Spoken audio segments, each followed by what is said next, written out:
ನಮಸ್ಕಾರ ವೀಕ್ಷಕರೇ, ಇವತ್ತಿನ ದಿವಸ 16ನೇ ಅಧ್ಯಾಯವನ್ನು ಪಾರಾಯಣ ಪ್ರಾರಂಭಿಸೋಣ. 16ನೇ ಎಪಿಸೋಡು. ಶ್ರೀ ಗಣೇಶನ್ಮಾಸಿ ಸರಸ್ವತ್ಯಾನ್ವಾಸಿ ಗುರುಭ್ಯೋ ನಮಃ. ಶ್ರೀ ಕುಲದೇವತಾಯ ನಮಃ.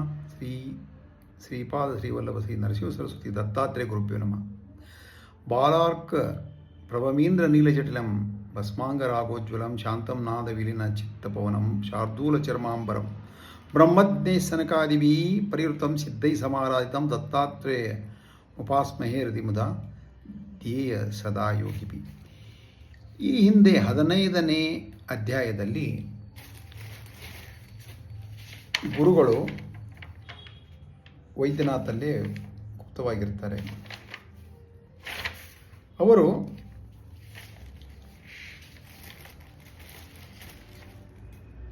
ಧರ್ಮವನ್ನು ಆಚರಿಸುತ್ತಾ ಗೃಹಸ್ಥಾಶ್ರಮ ಮತ್ತು ಸನ್ಯಾಸ ಹೇಗೆ ಪಾಲಿಸಬೇಕು ಎಂದು ಹೇಳಿಕೊಟ್ಟಿದ್ದಾರೆ. ಮತ್ತು ತಮ್ಮ ಶಿಷ್ಯರಿಗೆ ಬಹುಧಾನ್ಯ ಸಂವತ್ಸರದಲ್ಲಿ ಶ್ರೀಶೈಲಕ್ಕೆ ಬರಲು ಹೇಳಿ ತಾವು ಅಲ್ಲೇ ಇರ್ತಾರೆ. ವೈದ್ಯನಾಥದಲ್ಲಿ ಎಲ್ಲ ಶಿಷ್ಯರು ಹೊರಡ್ತಾರೆ ಕ್ಷೇತ್ರಗಳ ದರ್ಶನಕ್ಕೆ ಅಂತ 15ನೇ ಅಧ್ಯಾಯದಲ್ಲಿದೆ. ಇನ್ನು 16ನೇ ಅಧ್ಯಾಯದಲ್ಲಿ ನಾಮಧಾರಕ ಸಿದ್ಧ ಸರಸ್ವತಿಗಳಿಗೆ ಕೇಳ್ತಾನೆ, ಅಂದು ಗುರುವಿನ ಆಜ್ಞಾನುಸಾರ ತೀರ್ಥಯಾತ್ರೆಗೆ ಹೊರಟ ಶಿಷ್ಯರಾರು, ಮುಂದೆ ಅವರು ಎಲ್ಲಿ ಹೋದರು, ಏನು ಮಾಡಿದರು ಅಂತ, ಏನು ನಡೆಯಿತು ಅಂತ ಕೇಳ್ತಾರೆ. ಸಿದ್ಧಯೋಗಿಗಳು ಹೇಳ್ತಾರೆ, ಅಂದಿನಿಂದ ಗುರುಗಳು ವೈದ್ಯನಾಥಲ್ಲೇ ಇದ್ದರು.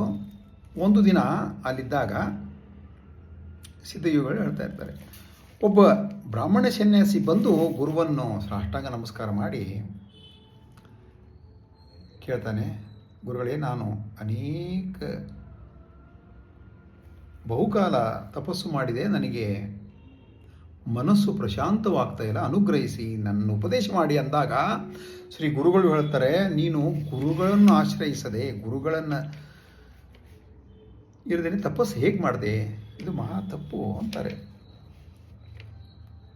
ಗುರುಗಳಿಲ್ದೇನೆ ತಪಸ್ಸು ಮಾಡುವಾಗಿಲ್ಲ. ಆವಾಗ ಅವನು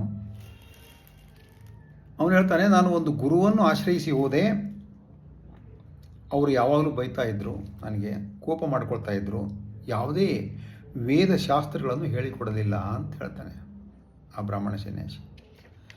ಒಂದು ದಿನ ಅವರು ಹೇಳಿದ್ದನ್ನು ಮಾಡದೇ ಇರೋದಕ್ಕೆ ಅವರು ತುಂಬ ಕೋಪ ಮಾಡಿ ಬೈದಾಗ ನಾನು ಸಿಟ್ಟು ಬಂದು ನನ್ನ ಮೇಲೆ ತುಂಬ ಸಿಟ್ಟು ಮಾಡಿಕೊಂಡರು, ಅದಕ್ಕೆ ನಾನು ಅಲ್ಲಿಂದ ಹೊರಟು ಬಿಟ್ಟೆ, ಅವರನ್ನು ಬಿಟ್ಟು ಬಂದು ಬಿಟ್ಟೆ ಅಂತ ಹೇಳ್ತಾನೆ. ನರಸಿಂಹ ಸರಸ್ವತಿ ಗುರುಗಳಂತಾರೆ, ಎಂಥ ತಪ್ಪು ಮಾಡಿದೀಯಾ ನೀನು, ನೀನು ಯಾವ ಥರ ಮಾಡಿದ್ದೀಯ ಅಂದರೆ ಆತ್ಮಹತ್ಯೆಗೆ ಸಮಾನವಾದ ತಪ್ಪು ಮಾಡಿದ್ದೀಯಾ. ಗುರುಗಳನ್ನೆಂದು ನಿಂದಿಸಬಾರ್ದು ಮತ್ತು ಅವರನ್ನು ಬಿಟ್ಟು ಬರಬಾರ್ದು. ಗುರುಗಳನ್ನು ಸೇವಿಸಿದರೆ ಸರ್ವಜ್ಞವು ಲಭಿಸುತ್ತದೆ. ನೀನು ಮಾಡಿದ್ದು ಯಾವ ಥರ ಇದೆ ಅಂದರೆ, ದೇವಾಲಯದಲ್ಲಿ ಮಲವಿಸರ್ಜನೆ ಮಾಡಿದವನಿಗೆ ಯಾರು ಬೈತಾರಲ್ಲ ಅವನದೇ ತಪ್ಪು ಅಂತ ಹೇಳಿದಾಗಿದೆ. ಅಯ್ಯ, ಗುರು ತಾಯಿ ತಂದೆ ಬ್ರಹ್ಮ ವಿಷ್ಣು ಮಹೇಶ್ವರ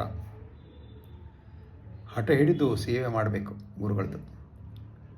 ನಿನಗೊಂದು ಪುರಾಣೋಪಾಖ್ಯಾನ ಹೇಳುತ್ತೇನೆ ಕೇಳು. ಹಿಂದೆ ದ್ವಾಪರಯುಗದಲ್ಲಿ ದೌಮ್ಯರೆಂಬ ಮಹರ್ಷಿಗಳಿರ್ತಾರೆ, ಬ್ರಹ್ಮ ಋಷಿಗಳು. ಅವರ ಹತ್ತಿರ 3 ಶಿಷ್ಯರಿರ್ತಾರೆ, ಅರುಣಿ, ಬೈದ, ಉಪಮನ್ಯು. ಅವರು ಗುರುಗಳು ಹತ್ರ ವೇದಾಭ್ಯಾಸ ಮಾಡ್ತಾ ಇರ್ತಾರೆ.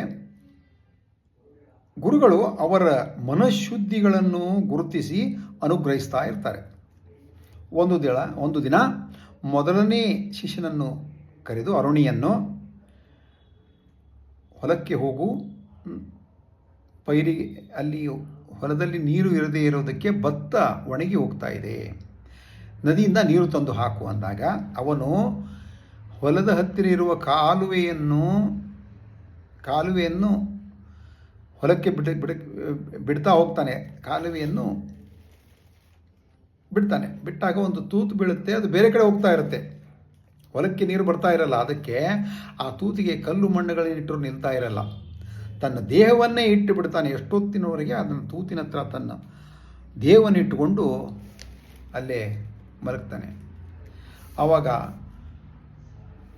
ನೀರೆಲ್ಲ ಹರಿದು ಹೊಲಕ್ಕೆ ಬರುತ್ತೆ.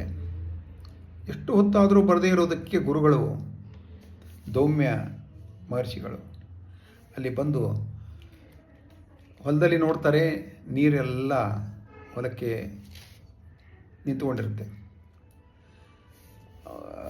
ಕೂಗ್ತಾರೆ, ಆದರೆ ಯಾರೋ ಹುಲಿ ಬಾಯಲ್ಲಿ ಬಿದ್ದೋಗಿದ್ದಾನೋ ಅನ್ಕೋತಾರೆ, ಅವನು ಕಾಣಿಸಲ್ಲ. ಅದಕ್ಕೆ ಅವನು ಕೂಗಿದ ಮೇಲೆ ಅವನ ಧ್ವನಿ ಕೇಳಿ ಅಲ್ಲಿ ಹೋಗಿ ಅವನು ಎಬ್ಬಿಸಿ ಅವನು ಅಪ್ಪಿಕೊಂಡು,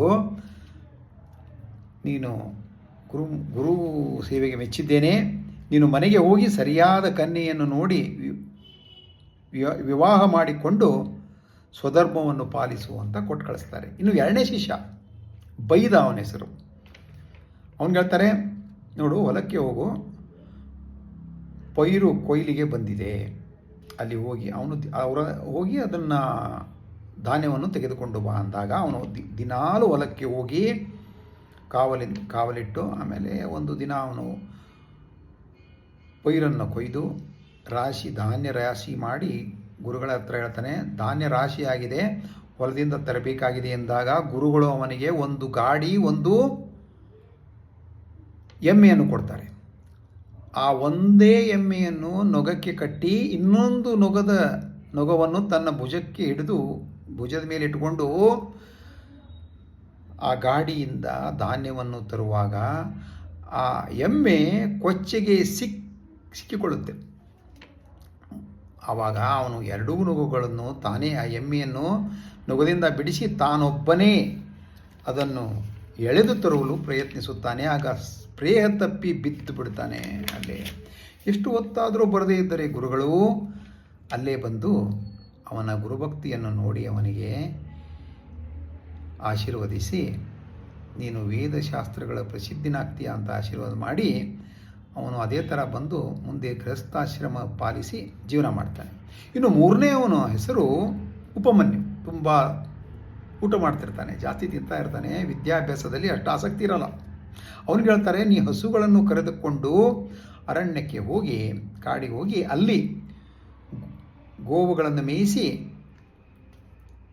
ಕರೆದುಕೊಂಡು ಬಾ ಅಂತ ಹೇಳ್ತಾರೆ. ಅದೇ ಥರ ಅವನು ಗೋವುಗಳನ್ನು ಕರೆದುಕೊಂಡು ಹೋಗಿ ಹಸುಗಳನ್ನು ಮೇಯಿಸಿ ತನಗೆ ಹಸಿವೆ ಆದಾಗ ಬಂದು ಬಿಡ್ತಾನೆ.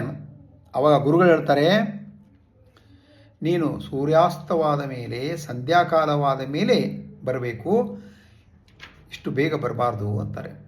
ಅವನು ಅದೇ ಥರ ಮಾಡುವಾಗ ಹಸಿತಾನೆ.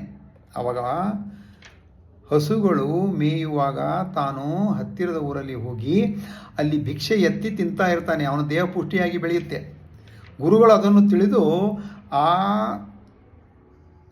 ಆ ಭಿಕ್ಷೆಯನ್ನು ನನಗೆ ಅರ್ಪಿಸಬೇಕು, ಮತ್ತೆ ನೀನು ಅರಣ್ಯಕ್ಕೆ ಹೋಗಿ ಹಸುಗಳನ್ನು ಕರೆದುಕೊಂಡು ಬರಬೇಕು ಅಂದಾಗ ಅವನೇನು ಮಾಡ್ತಾ ಇರ್ತಾನೆ, ಮೊದಲೇ ಭಿಕ್ಷೆಯನ್ನು ಎತ್ತಿ ಗುರುಗಳಿಗೆ ಸಮರ್ಪಿಸಿ ಎರಡನೇ ಭಿಕ್ಷೆಯನ್ನು ಎತ್ತಿ ತಿಂತಾ ಇರ್ತಾನೆ. ಮತ್ತೆ ದೇಹ ಪುಷ್ಟಿಯಾಗಿ ಬೆಳೆಯುತ್ತದೆ.